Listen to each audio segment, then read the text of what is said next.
Feel free to check out my TeePublic after the video.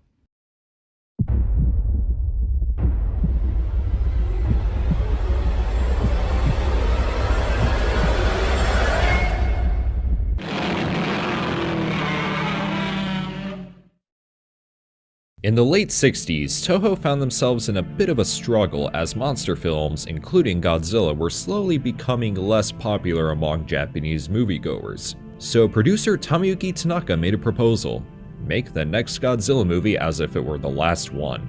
In this epic crossover event, Toho brought in Godzilla, Anguirus, Rodan, Varan, Mothra, Manda, Baragon, Gorosaurus, Kumanga, and Minya, as they would all come together and battle King Ghidorah. Thus, Total Monster Advancement came to be, more commonly known as Destroy All Monsters. It is the year 1999, and all of Earth's monsters are contained on an island known as Monsterland. Unfortunately, an alien race known as the Keloks invade the Earth and set all the monsters free around the world under their control. After mass amounts of destruction, the human race figure out a plan to stop the Keloks by breaking the monsters free from mind control after destroying their device on their moon base, and lure the monsters to Mount Fuji. There, the Keloks would release King Ghidorah, and what follows is one of the biggest monster mashes ever to be put on screen. Even if it's a totally unfair fight, and Godzilla, Minya, Gorosaurus, and Anguirus do all the work, but nonetheless, this battle is pretty awesome.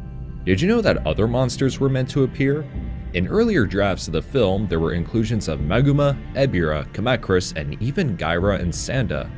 Later on, Ebirah and Maguma would be replaced with Anguirus, Gorosaurus, and Minya. Then Gaira was removed entirely, and then Sanda was reduced to a cameo in another draft, only to also be cut. However, Kamakris did end up appearing in the final film. During the monster roll call before the battle against King Ghidorah, the clip used for Kumanga is from Son of Godzilla, and if you look behind him in the bottom left corner, you can see Kamakris covered in webbing. This is without a doubt an error on the editor's part, but hey, Kamakris is in the film. And for those wondering about Varan, Baragon, and Manda, Varan's suit from his debut film wasn't in good condition, so only a miniature model was available.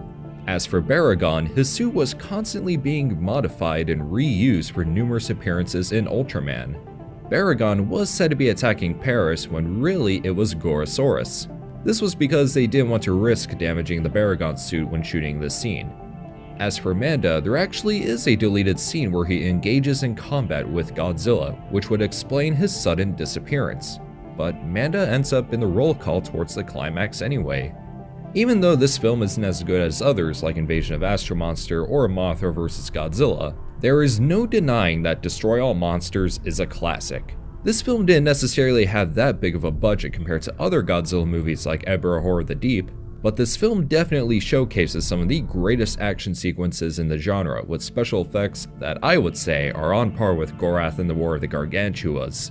It's not really a film with a lot of depth in storytelling, but think of it as an event, which was its main appeal after all. And if you're a Godzilla fan, you definitely don't want to miss Destroy All Monsters. That's all I have for today's History of Godzilla. Thank you for watching. Feel free to like, share, comment, subscribe, all that good stuff, and I'll see you guys later.